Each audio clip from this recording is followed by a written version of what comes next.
Soki moto afingi yo loba nzambe mutatindi. Amen. On comprend ça? Nzambe atalanga. Biloko nzoto sala sikoyo. Soki ezali oza mopaka. Naolakisa ye ngakutu deux fois te kufa. Wa muswa mopagani musuni. Écoute, celui qui est déjà mort, il ne réagit plus. La Bible dit, j'ai été crucifié avec Jésus. Si je vis, ce n'est plus moi qui vis, mais c'est Christ qui vit en moi. Si je vis dans la chair, je vis par la foi au Fils de Dieu, qui m'a aimé et qui s'est livré lui-même pour moi. S'il y a une provocation, comprends que c'est Dieu qui m'était. Et dis à la personne que tu étais pardon. Qui est la paix entre nous. Seigneur, merci pour ton école. Parce que je suis sur la voie d'être utilisé par toi. Amen. Donc Israël ne pouvait pas être Israël. Dès l'eau qui n'est pas passée en combat et en compétition avec Dieu. Quand Jacob était brisé, Israël est sorti de l'eau. On ne t'appellera jamais pasteur. On ne t'appellera jamais servant. On ne t'appellera jamais serviteur. Si au préalable Dieu ne t'a pas brisé, tu dois avoir un passé, tu dois avoir aussi un présent. Je ne suis plus ce que j'étais. Et Dieu m'a réellement transformé. Mais si jusqu'à présent, les choses passées sont dans le présent, je te prie, reçois Jésus. Il n'y a pas de gang dans la foi chrétienne. Il n'y a pas de combat. Tu dois être brisé. L'église est constituée de gens brisés. Alléluia. Et le pardon est une puissance qui libère. Tu sais pardonner. Tu as l'accès auprès de Dieu. Et quand tu ne sais pas pardonner, tu te bloques toi-même par rapport à ta bénédiction et par rapport au progrès de la foi. Est-ce que je peux parler à quelqu'un ce matin? Alléluia. Le brisement te permettra de servir le Seigneur, de l'aimer de tout ton cœur. Alléluia. Tu aimeras le Seigneur et tu aimeras ton prochain. Je m'en vais vous rappeler. Nous avons le décalogue que Dieu a donné à Moïse. Les 10 commandements. C'est ce qu'on appelle décalogue. Et vous allez constater, dans les 10 commandements, il y a les commandements qui viennent avant, qui traitent l'homme à l'égard de son Dieu. Les commandements qui viennent au milieu parlent de la relation de l'homme avec ses parents. Et les lois qui sont en bas traitent de l'homme avec son semblable. Amen. Amen. Tu aimeras. Et quand Jésus est arrivé, il a réduit les 10 en 2. Amen. Donc il a fait un bref résumé. Au lieu de dire tous les 10 commandements, retenez plutôt ce qui est simplifié. Le décalogue. C'est une loi, oui. Mais moi, Christ, je suis venu. Je les scinde. Je les subdivise. Je les réduis. Et je les résume en 2. Lesquels? Tu aimeras. 1. L'Éternel, ton Dieu. de tout ton cœur. Aimes-tu Dieu de tout ton cœur? De toute ton âme? Est-ce que tu aimes Dieu de toute ton âme? De toute ta force? Est-ce que tu uses de ta force pour aimer Dieu? De toute ta pensée? D'autres versions disent de toute ton intelligence. Voilà. Celui qui dit il aime Dieu, pourquoi son cœur? Le cœur de l'homme doit être attaché à Dieu, au principe de Dieu. La force de l'homme doit servir pour démontrer qu'il aime Dieu. Fatigué, manger ou ne pas manger, il est là. Il use de sa force. Il est malade, mais il est à l'église. Si l'église atteint ce niveau, c'est un réveil. Et c'est ça ma prière de toutes les nuits. Seigneur, fais de cette église trône de grâce. Une église qui est bien enseignée, mais une église qui applique la parole. Écoutez, vous écoutez. Mais pratiquez. C'est ça le problème. Les pasteurs vous disent, venez, nous avons culte. Excusez-moi, l'église est pleine de gens insubordonnés. Qui a appelé qu'on vienne le samedi? C'est maman. Là, vous le dites de lèvres. Il n'y a pas quelqu'un qui peut m'appeler maman, servante, s'il ne reconnaît pas que j'ai été investi de l'autorité de Dieu. Voilà la fin du culte, toutes les mamans vont rester. On veut traiter l'insubordination, le manque de respect, et c'est de l'impolitesse. Réponds-toi. La maman biologique est différente de la maman spirituelle. La maman biologique peut user de sa compassion. Mais la maman spirituelle, son Dieu est capable de t'écraser. Parce que quand la vie terrestre n'est pas s'achever, il y a une vie spirituelle qui t'attend. Alléluia. Amen. Nous avons besoin d'avoir de l'égard aux autorités. S'il te plaît, permets que l'église te rééduque. Si tu l'as manqué chez toi, fais tout pour avoir cette bonne éducation.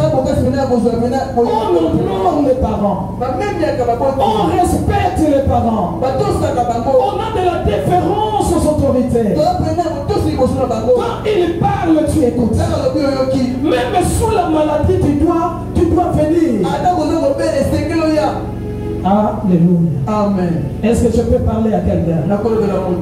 Cette église, l'Éternel peut l'amener loin. Mais il y a des choses qu'on doit changer. Amen. Hein? Amen. Amen. Et tu aimeras maintenant ton prochain comme toi-même. Tu ne peux pas t'insulter toi-même. C'est-à-dire, Amen. Amen. Alors, puisque tu t'aimes toi-même, Dieu dit, aime aussi les prochains comme toi-même. Si on te fait du mal par les paroles, dures et blessantes, tu vas te blesser. Mais pourquoi tu le fais chez quelqu'un d'autre? Pour mesurer ce que tu es en train de faire. Je vous prie qu'il y ait un respect mutuel. Nous ne sommes pas égaux. Il y a des responsables parmi nous. Il y a des parents parmi nous. On ne peut pas parler à un jeune homme comme si à une dame ou à un homme responsable, comme si on pouvait parler à un garçon ou à une jeune fille.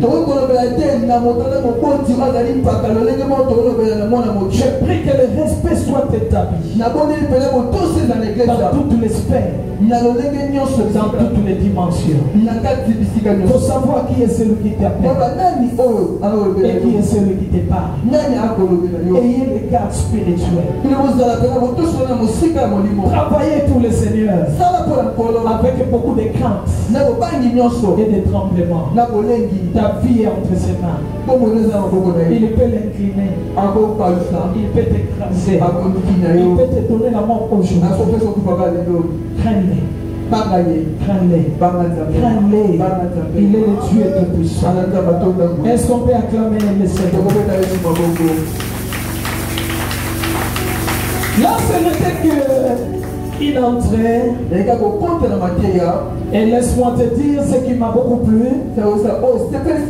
Qui est mon prochain? Et Jésus répond maintenant par une parabole. Il y a des choses à comprendre au travers de cette parabole. Alléluia. Amen. La parabole montre à quel point on peut aimer Dieu sans aimer son prochain. Là, c'est l'une des vérités. Et j'aimerais parler de 3 vérités incluses dans la parabole des Samaritains. Il y a des gens qui prétendent aimer Dieu et qui passent à côté de son prochain. Là, la première vérité, ne faites pas ça. Aime Dieu et aime ton prochain. Deuxième vérité dans ce contexte montre que les Samaritains ne s'est pas contenté à regarder les mouvements. Cependant, il s'est senti impliqué à l'aider. Quand ton frère a un problème, tu dois l'assister. Amen, amen. Tu dois les réconforter. Tu dois développer la miséricorde. C'est une vérité très fondamentale. On nous parle de 4 personnages. Le premier, c'est le prêtre. Un prêtre ou un sacrificateur. Le deuxième personnage, c'est le lévite. Le troisième personnage, c'est les Samaritains. Le quatrième personnage, c'est un mourant. On parle d'un homme qui aurait quitté Jérusalem et qui s'est dirigé vers Jéricho. Et s'il faut ajouter un 5e personnage, nous parlerons des brigands, des gens qui l'avaient tabassé. Amen. Amen. Premier personnage, sacrificateur ou prêtre. Deuxième, lévite. Troisième, samaritain. Quatrième, l'homme abattu à demi-mort. Cinquième, les brigands. Nous avons tous étudié de qui parle-t-on dans ce texte. Qu'on fait le cours de français. Ce texte nous parle des directeurs. Voici le directeur, un homme comment? À la démarche comment? Alléluia. Amen. Donc c'est très important. Les cours de français te rattrapent. Sortez-nous les personnages inclus dans ces textes. Nous avons ressorti 5 personnages. C'est-à-dire que ce sont des acteurs, des gens qui jouent les rôles dans cette histoire. Qu'est-ce qui s'est passé alors? Il y avait un homme qui allait dans une ville. ayant quitté Jérusalem, il se dirigeait vers Jéricho. Chemin faisant, les brigands l'ont abattu. Quand ils l'ont frappé, j'ai aimé ce que le texte a dit. Il tomba au milieu des brigands. Qu'est-ce que les brigands ont fait de lui? Il le dépouillait. Il le chargeait de coups. Et ça n'allait les laissant à demi morts. Amen. Et dans notre contexte, il s'agit de Koulouna. Tu quittes Dimopopo pour aller vers l'autostop. En traversant, tu arrives au béton. Il y avait une bande armée des Koulouna qui tenait tout ce qu'il pouvait avoir. Quand la personne a voulu passer, ces gens sont sautés sur lui. Ils l'ont dépouillé. C'est-à-dire que cet homme était pillé. S'il avait téléphone, c'était parti. S'il avait de l'argent, tout était parti. Il était bien habillé, on a enlevé sa ceinture, ses ketchs, ses baskets, tout était parti. Au lieu de le laisser, après le dépouillement, il le chargeait de coups. Alléluia. Amen. Alléluia. Et après l'avoir chargé de coups, l'homme est tombé à demi-mort, inerte. On ne sait pas s'il mourra dans quelques minutes. Il était là. Mais la première personne qui est passée entre Dimopopo et Autostop, je contextualise, c'était un sacrificateur, un prêtre. Il passe. Qu'est-ce que c'est? L'homme était en train de faire ça. Prêtre, tu le prends, non? Il dit non. Je me suis déjà sanctifié. Je me suis purifié. Il est interdit à un prêtre de toucher au monde. Même d'être contaminé par les blessures. Les sangs vont me suivre. Qu'il meurt, s'il doit mourir. Un lévite vient. Il travaillait dans le tabernacle. Un lévite, c'est comme un chantre, un serviteur, servant dans l'œuvre du Seigneur. Lui aussi vient. Le pasteur est passé. Les chantres serviteurs l'a vu. Il a battu comme ça. Mais il va mourir. Ah, Mawa. Ma bête, ma bête. Amen. Amen. Deux personnes sont passées. La troisième vient. Il allait quelque part. C'est un Samaritain. Il était un affairé entre guillemets. Donc il passait un affaire et il faisait les affaires. Quand il est passé par là, il a vu cet homme tabassé, tombé à demi-mort. Lui est descendu de son cheval. Alléluia. Amen. Vous allez comprendre que quelqu'un qui était dans la monture, bien habillé, il a fait sa destination. Le temps lui pressait. Mais quand il a vu cet homme, il s'est dit non, je ne peux pas passer. Bientôt cet homme va mourir. Je ne sais pas combien de secondes, combien de minutes. Il descend de son cheval.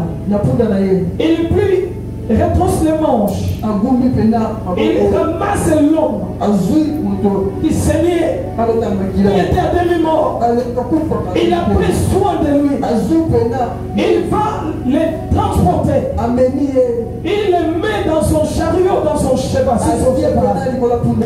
Donc lui est venu au-dessus du cheval. Mais quand il doit aider quelqu'un, Lui reste maintenant marchant à pied. Il prend la personne à demi-mort. Il le place sur son cheval. Et lui-même commence à tirer jusqu'à l'amener dans l'hôtellerie où quelqu'un prendra soin de lui. Mais est-ce que... Oh, Alléluia. Ce qu'il a fait était motivé par ce geste qu'on appelle miséricorde. Il a eu des entrailles qui se sont déchirées. Et il a dit, je dois sauver cet homme. Il a fait ce qu'il devait faire. Non, j'aime la Bible. J'aime la Bible.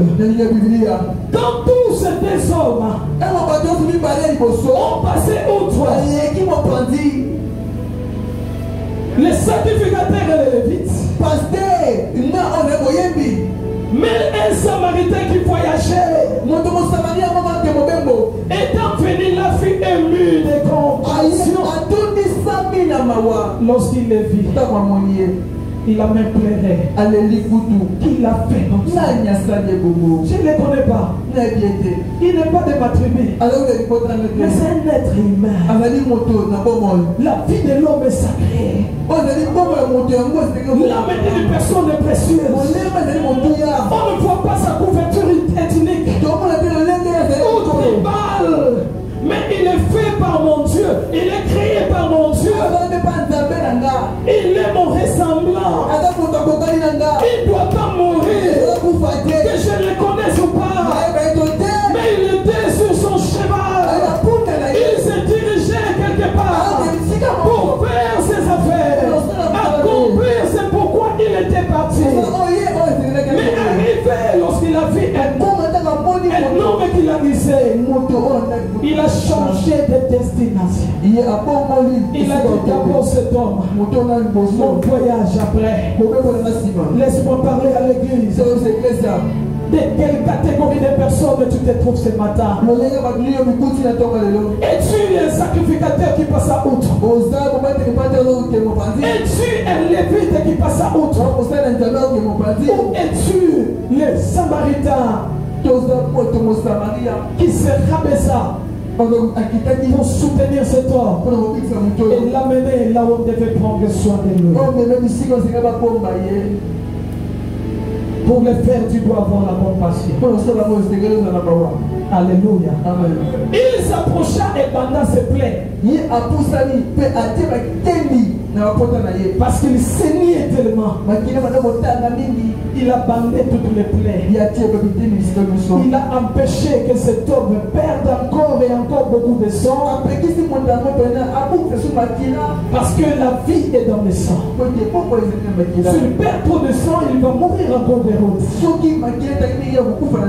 Le premier soin, c'est lui qui le fait. Il s'appelle un secouriste. Amen. Amen. Le secouriste est chargé de faire le premier soin. Donc dès que tombe à sec, il pique une crise d'AVC. Avant le coucher dans la position latérale droite. Les gens qui sont à côté peuvent le faire. Bien avant d'appeler l'ambulance. Un garçon qui tombe. Oh, il était un épileptique. Il faut l'empêcher de se montrer la lampe. Prenez quelque chose pour mettre entre ses dents. Sinon ça sera peine perdue. Une personne vient d'être mordue par un serpent. Il crie. Il y a les sangs qui coulent. Ceux qui sont tout autour, ils doivent se précipiter. Bandés par les devants. Empêcher que le sang puisse monter. Le sang qui est infecté. On doit mettre un courroie. Il bande au-dessus pour que le sang ne migre pas. Qui peut le faire? C'est un secouriste. Et quand nous parlons du secouriste, nous avons le terme synonyme, le sauveur. Et lorsque nous parlons du sauveur, nous Le salut. Amen. Amen. Et quand nous parlons du salut, le salut d'après son étymologie grecque signifie sozo. Sozo qui est traduit en français par libérateur, sauveur, secouriste. Amen. Amen. Et ce matin, tu étais fait comme un secouriste. Il est écrit des livres, c'est contraire à la mort. Si qu'on veut égorger, sauve-les. Qui sont-ils? Ce sont les pécheurs, les païens. Il y a d'autres qui souhaitent, d'autres qui sont malades, d'autres dans des jours ils peuvent s'empoisonner. Un autre, il y a sa copine qui l'a abandonné. Il veut lui se donner la mort. Tu dois aller chercher où c'est tous ces gens en danger. Amen.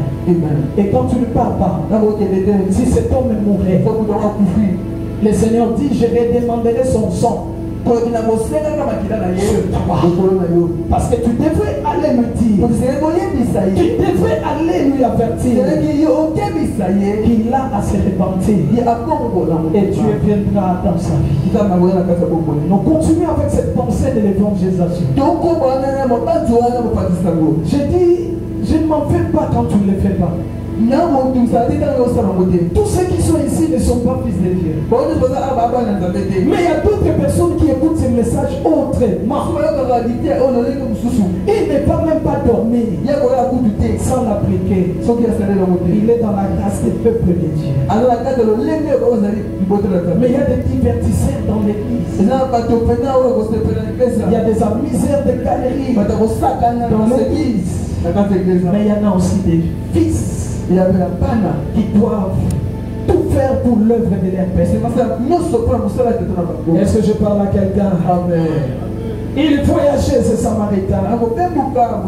Et lorsqu'il le vit, il s'approcha et banda ses plaies. En y versant de l'huile et du vin. Là, nous en parlerons prochainement. Pourquoi le vin et pourquoi l'huile? C'est le symbole du Saint-Esprit. Celui qui est tombé à demi-mort a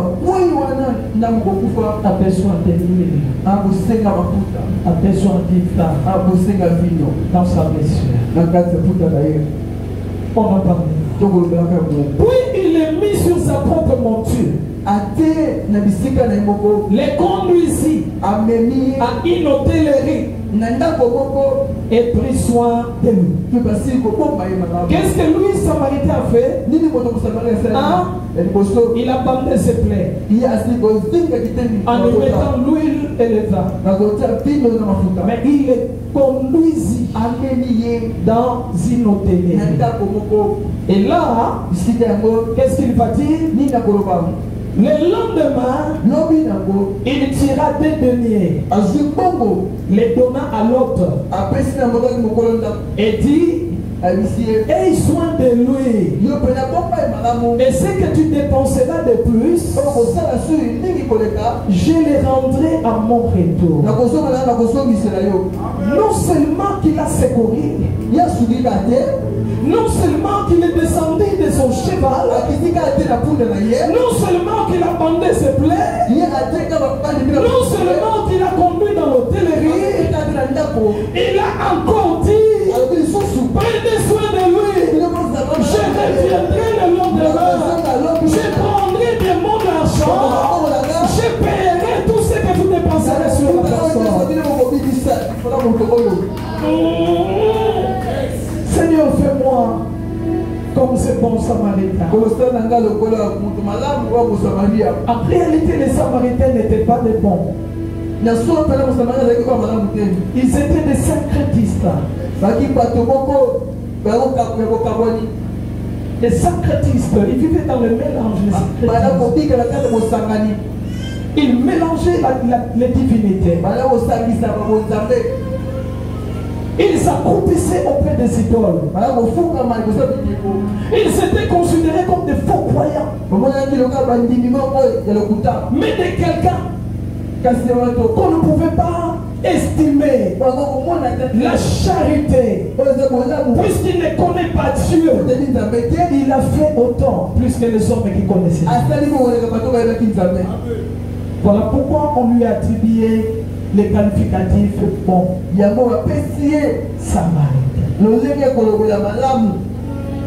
Et lorsqu'on les qualifie de bons samaritains, on le renvoie à l'image de Jésus. Alléluia. Amen. Qui est bon si ce n'est que l'Éternel lui-même? Laisse-moi te dire maintenant, d'après les symboliques, les prêtres ou les sacrificateurs, ils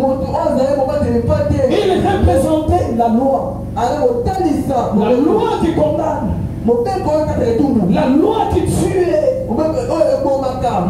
Alléluia. Amen. Et les Lévites représentaient les prophètes. Mais quand Jésus est venu, il a aboli la loi et les prophètes. Et il ne resta que lui-même. Rappelez-vous sur la montagne de transfiguration, il apparaît sur cette montagne de deux personnages, dont Moïse, qui représentait la loi, et lui qui représentait les prophètes. Après, les deux se sont disparus. Ils ont disparu. Et il ne resta que Jésus seul. Alors la voix se fit entendre du cieux.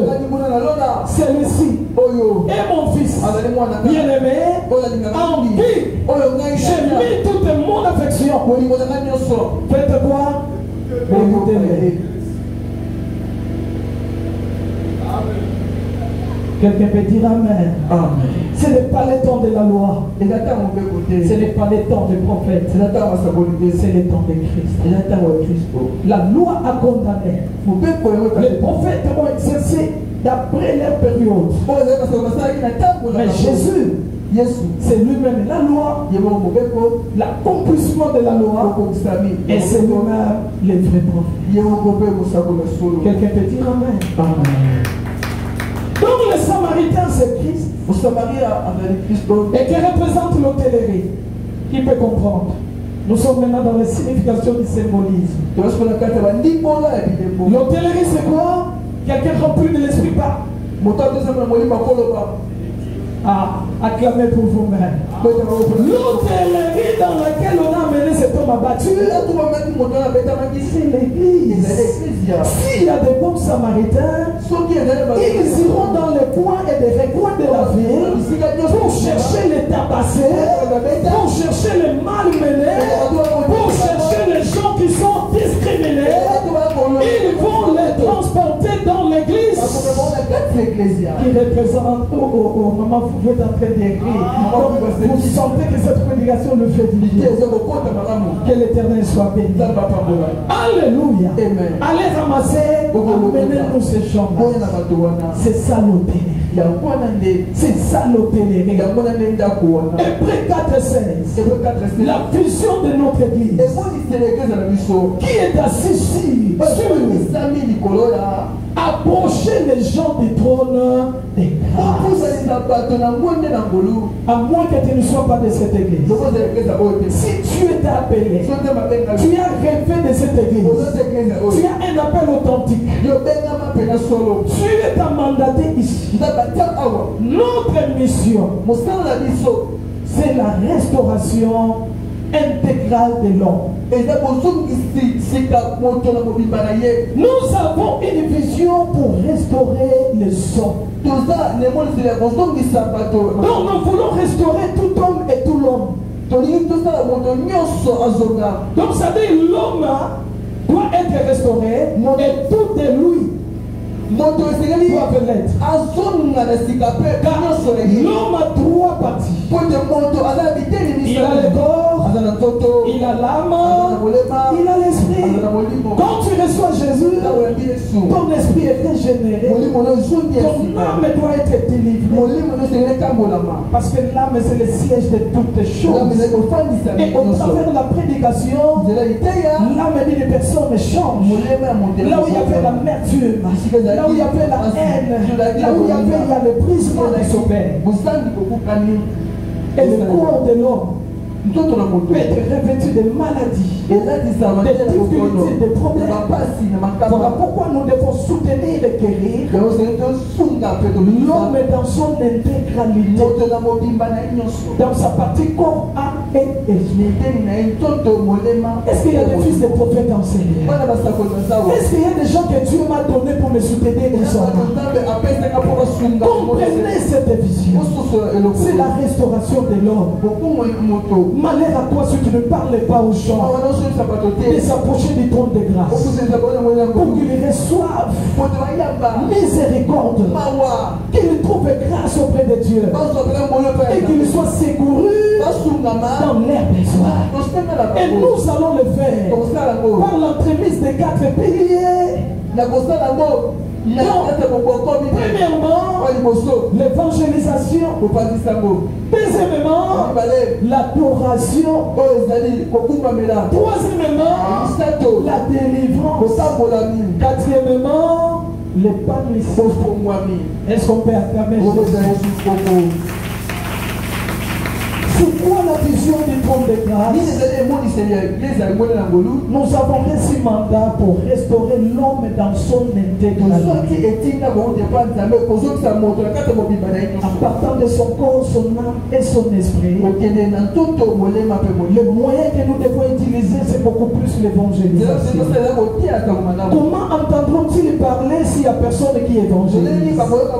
Le fils de cette maison, c'est le fils évangéliste. Amen, amen. Si tu es chez Papa Patrice, tu dois avoir quelle vision? L'adoration. Son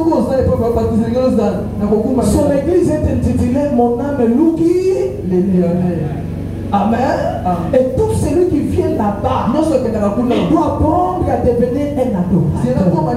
Non seulement par des chants, mais que sa vie reflète la vie d'un adorateur en esprit et en vérité. Alors si quelqu'un dans une église ne sait pas expliquer leur vision, c'est qu'il n'est pas de l'église. Amen. Donc quand nous sommes évangélisés, les gens viennent. Quand ils sont venus, nous faisons des adorateurs en esprit et en vérité. Et quand ils deviennent des adorateurs, nous les soumettons dans notre grâce particulière, la délivrance. Bientôt là nous allons répondre à ça. Chaque samedi je suis ici avec les mamans et après culte des femmes c'est la réception pastorale, le dialogue pastoral. Tu as un petit souci, tu viens, on va parler. Et après avoir écouté ton cas, nous prions pour toi et nous continuerons à faire des prières de délivrance si cela est nécessaire.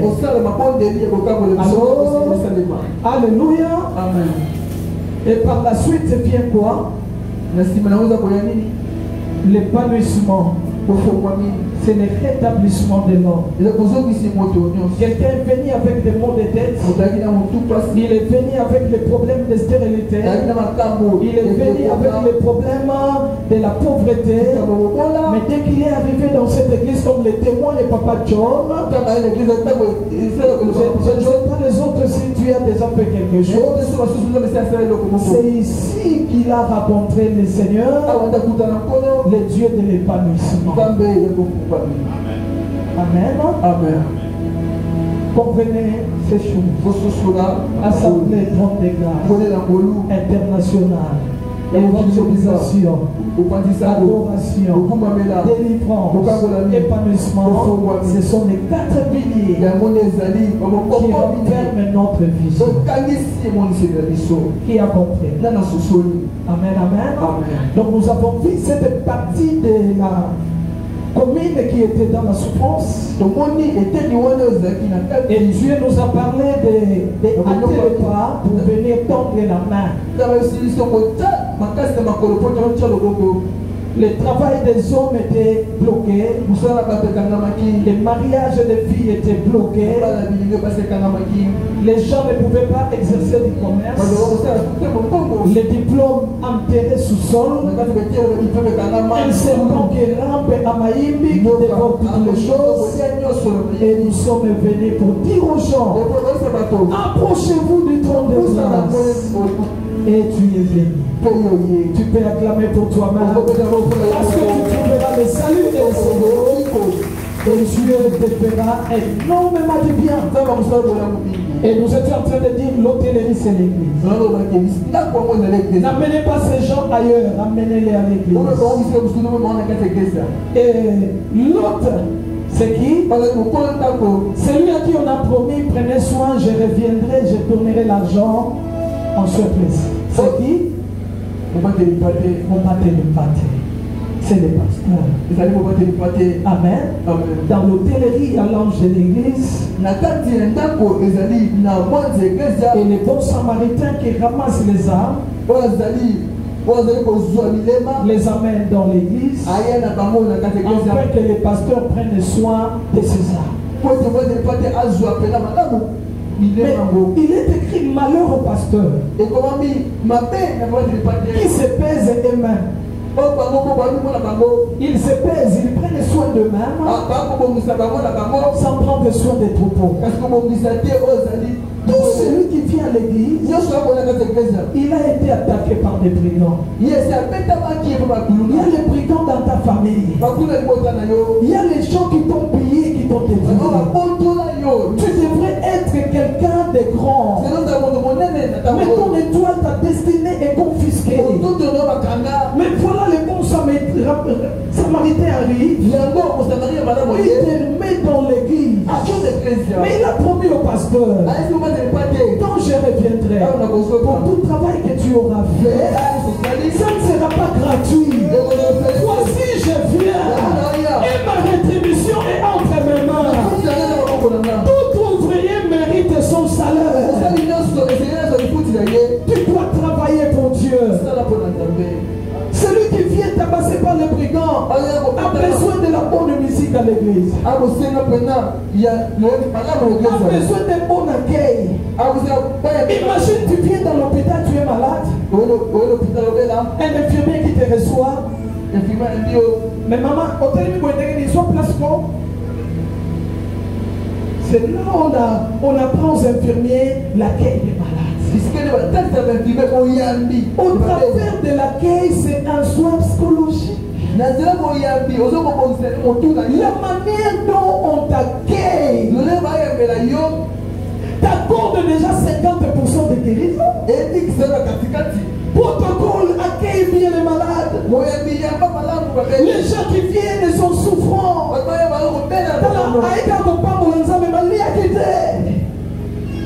Il est venu adorer le Seigneur. Mais il a laissé son enfant malade à l'hôpital. Il est venu à l'église. Il a un sérieux problème de démons qui le tourmente, de mari et de femmes dénoyées. Protocole. Pour pas décider de pas citer. Il y a pas bien. C'est qui ça y est. Chante bien. Je me rappelle de David qui lorsqu'il jouait en grattant sa guitare, la Bible dit les esprits mauvais se dégageaient de la tête de Saoul. Tout est important. Amen, amen. Modérateur, aidez-nous. Les gens qui sont venus ne sont pas les mêmes. Chacun a son problème. L'autre, tu dis, lève-toi, il ne s'est pas élevé. Parlez-lui en suppliant. S'il vous plaît, aimeriez-vous vous lever pour que nous puissions adorer Dieu. Mais si tu estimes que tu n'as pas la possibilité de te lever, oui, fais ton culte en étant ainsi, le Seigneur te fera grâce. Mais tout celui qui n'a pas un petit mal qu'il s'aimait. Au moins, on a pas ça, mais à forcer. Parce que l'obédience, c'est au courant. Mais quand tu nous dis, hé, chef Azate. poli. Non. Ayez égard à ce que Dieu nous envoie. Ce sont nos ministres, des gens qui nous nourrissent aussi. S'ils ne sont pas là, on n'a pas d'offrande. Alléluia. Et quand ils viennent, nous devons les accueillir avec joie et respect. Papa, pourquoi vous n'étiez pas venu la semaine passée? Nous n'avons pas vu. Mais quand vous voyez, ça nous fait de la joie. Non, j'avais un petit problème. Non, prochainement, ne manquez pas. On a besoin de ces gens-là. Alléluia. Est-ce que quelqu'un a compris le message de ces gens-là?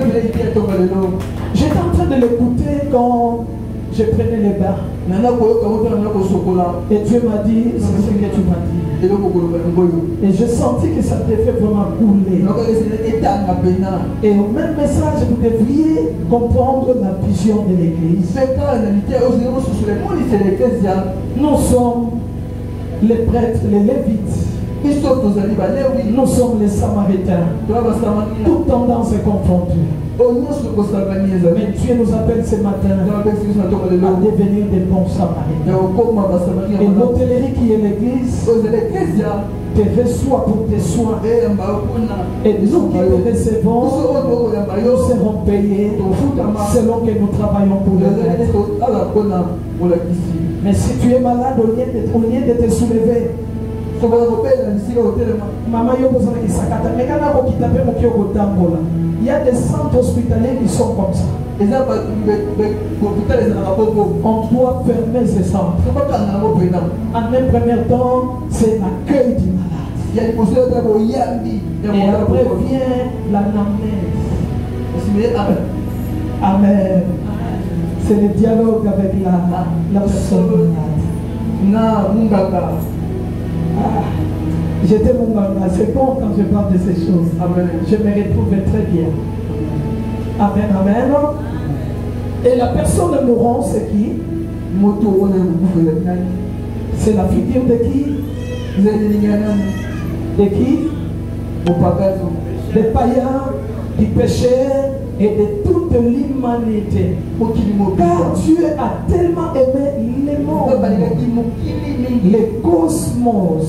Il a donné son fils aîné afin que quiconque croit tout notre périsse, mais qu'il ait la vie. Donc allons-y pour appliquer ces messages. Si tu as été béni, que Dieu bénisse cette parole.